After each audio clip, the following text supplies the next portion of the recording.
संभल में operation current के तहत बिजली चोरी के खिलाफ बड़ी कार्रवाई हुई। जिलाधिकारी डॉक्टर राजेंद्र पेंसिया और एसपी कृष्ण कुमार बिश्नोई खुद सड़क पर उतर पड़े। बिजली विभाग और पुलिस के अफसरों के साथ इलाकों में छापेमारी की गई। बिजली चोरी के कनेक्शन काटे गए, कई जगहों पर जुर्माना लगाया गया। जिले में खलबली मच गई। वहां पर बिजली चोरी का अभियान चलाया गया जिसमें कुल 7 टीम बनाई गई थी और एक दो जगह हालांकि काफी चोरी पकड़ी गई, लेकिन एक दो जगह ऐसी है जहां पर 50-60 घरों को एक साथ बिजली की सप्लाई हो रही थी। एक तरह से मिनी बिजली घर बनाया हुआ था और उस व्यक्ति पर पहले भी बिजली की FIR दर्ज हुई थी और बहुत बड़ा जो तारों का एक तरह से जो सब जगह सप्लाई होता है वो भी मिला है और पूरा अंडरग्राउंड सिस्टम बना रखा था। वहाँ डेयरी इत्यादि भी उसी से चल रही है सब चीज़ें। तो उस पर सारे के सारे जो 2 मंजिल ऊपर की जो थी वो खुली नहीं थी, इस कारण से पता नहीं चल पाया। तो जितने भी इक्विपमेंट है उसके आधार पर दंड लगाया जाएगा और FIR दर्ज कराई जाएगी। सर अभी इस समय भी सरायतुल में भी बिजली चेकिंग चल रही है, क्या पूरी जानकारी है सर? कितने कनेक्शन चेक? बिजली विभाग द्वारा तो नियमित रूप से जांच की जाती है, लेकिन हमारे द्वारा कभी कभी बिजली चोरी जो है विभिन्न क्षेत्र जहाँ पे लाइन लॉस ज़्यादा है वहाँ की जाती है। इसी क्रम में सरायतरीन भी आए हैं। आज जनपद के कस्बा संभल एवं सरायतरीन कस्बे में DM साहब के द्वारा एक गठित टीम जिसमें बिजली विभाग के, पुलिस विभाग के 8 थानों की फोर्स के साथ में चेकिंग की गई, जिसमें कई धार्मिक स्थलों की भी चेकिंग की गई जिसमें बिजली चोरी पाई गई। उसके अलावा कई बड़े बड़े 4 मंजिला मकानों के अंदर जहाँ डेयरी चल रही थी वहाँ पे भी चोरी पकड़ी गई। उसके अलावा ई-रिक्शा चार्जिंग स्टेशन भी पकड़े गए हैं। इन सब लोगों के खिलाफ विधिक कार्रवाई सुनिश्चित की जा रही है और प्रॉपर एनफोर्समेंट है, इसको चेक किया जा रहा है। ये सवेरे जानकारी के अनुसार सबको 4:30 बजे सुबह DM साहब के यहाँ से फोन आया था, सबको इकट्ठा होना। हम सारे कर्मचारियों को लेकर के इकट्ठा हुए। उसके बाद छापेमारी शुरू हुई तो सबसे बड़ी कार्रवाई जो है दीपा सराय में आसिफ के मकान में हुई है। उसके खिलाफ कार्रवाई के लिए EXN साहब ने कहा है और बाकी विस्तार से आपको जो है EXN कितनी बिजली चोरी पकड़ी है?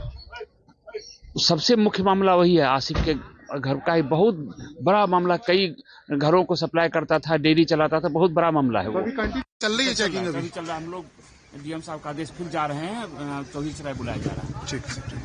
आज मेगा मास प्रोग्राम चलाया जा रहा है। लगभग बिजली विभाग की 7 टीमें इसमें लगी हुई हैं अलग अलग जगह पर। बेसिकली रायसत्ती में पहला हमारा जो था लोकेशन रायसत्ती पे था, जहाँ पे हमारी 7 टीमों ने कर किया। वहाँ पे एक दूध की डेयरी में कुछ चल रहा था, वहाँ थेफ्ट चल रहा था। लगभग पहले से ही वहाँ पे काफ़ी थेफ्ट था।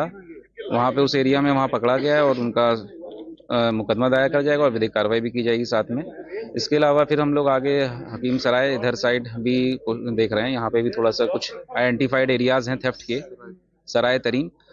इसके अलावा और दीपा सराय में भी कुछ जगह हमने आइडेंटिफाई करी है, वहाँ पे भी हम लोग कोशिश कर रहे हैं और भी हम लोग आगे भी लगे हुए हैं। मेगा ड्राइव प्रोग्राम है ये, इसमें कोशिश है कि पूरे वीक में भी हम लोग इसको और आगे कंटिन्यू करेंगे और इसमें और चोरी पकड़ेंगे ताकि लाइन लॉस वगैरह हमारे कम हो सके। कुछ हम लोगों ने प्लेसेस आइडेंटिफाई कर रहे हैं जहां लाइन लॉस ज़्यादा है, तो उन जगह के हिसाब से लाइन लॉस के हिसाब से हम लोग चीज़ें देख रहे हैं, थेफ्ट पकड़ने की कोशिश कर रहे हैं। इससे पहले ऑपरेशन रेड लाइन के तहत रविवार को बड़ा एक्शन हुआ।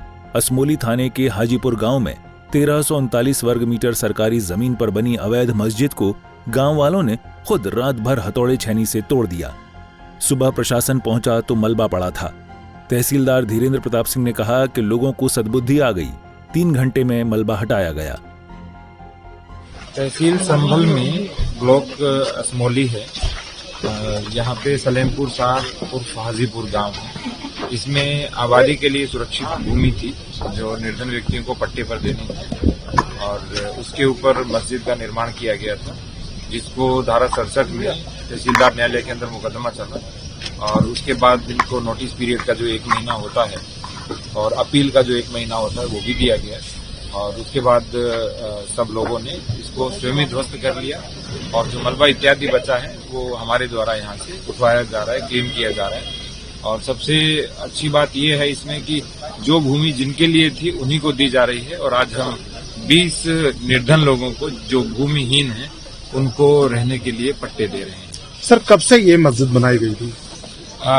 ये एक काफी समय हो गया है जब कब्जा किया गया था, लेकिन इसे निर्धारित प्रक्रिया के अनुसार हटा दिया गया। सर कितनी लैंड थी टोटल है देखो? ये कुल 1339 वर्ग मीटर है और इसी के साथ में एक और गाटा संख्या नवीन प्रति का जहाँ पे मदरसा और कमर्शियल दुकानें बना करके वहां से किराया वसूला जा रहा था, तो उसके भी ध्वस्तीकरण आदेश कर दिए गए हैं और उस पर भी अभी हाजीपुर में ही दूसरा एक्शन हुआ। मस्जिद से 500 मीटर दूर 1500 वर्ग मीटर पर बने अवैध मदरसे को 4 बुलडोजरों से ध्वस्त किया गया। ढोल पिटवाकर मुनादी कराई गई। शाम 6 बजे तक डीएम, एसपी और भारी पुलिस बल तैनात रहा। ड्रोन से निगरानी की गई। यहाँ पे जो मस्जिद है ये बनी हुई थी मस्जिद और ये बारात घर के नाम पे उन्होंने अवैध निर्माण किया हुआ था, जिसका ध्वस्तीकरण का पहले पूर्व में आदेश हो चुका था और इसमें जब ध्वस्तीकरण की कार्रवाई प्रारंभ की थी तो इन लोगों को कहा गया था कि इसको हम खुद ही डिमोलिश कर देंगे, लेकिन इन लोगों ने इसको खुद से डिमोलिश नहीं किया, मात्र खाना पूर्ति टाइप की कार्रवाई इसमें करके छोड़ दिया था, जिसको आज पूर्ण रूप से ध्वस्तीकरण की कार्रवाई यहाँ की जा रही है प्रशासन के द्वारा। और यहाँ पे जो पर्याप्त फोर्स लगाया गया है किसी प्रकार की कोई लैंड ऑर्डर की समस्या उत्पन्न ना हो और इसको जो अवैध निर्माण आप देख रहे हैं इसको पूर्ण रूप से ध्वस्त कराया जाएगा, सारा मलबा है। सर पूर्व में भी तो इसको हटाया गया था जी। यहाँ पे जो मस्जिद कमेटी के लोग थे उनके द्वारा ये आश्वासन दिया गया था कि हम इसको खुद ही हटा लेंगे, लेकिन उनके द्वारा जो है खुद हटाने वाली जो कार्रवाई नहीं की गई है, लिहाजा इसको आज प्रशासन के द्वारा हुआ है। तीसरा एक्शन राया बुजुर्ग में हुआ। 552 वर्ग मीटर सरकारी जमीन पर बनी अवैध मस्जिद को 2 बुलडोजरों से तोड़ा गया। 2 अक्टूबर को नोटिस दिया गया था, लेकिन हाई कोर्ट ने अपील खारिज कर दी।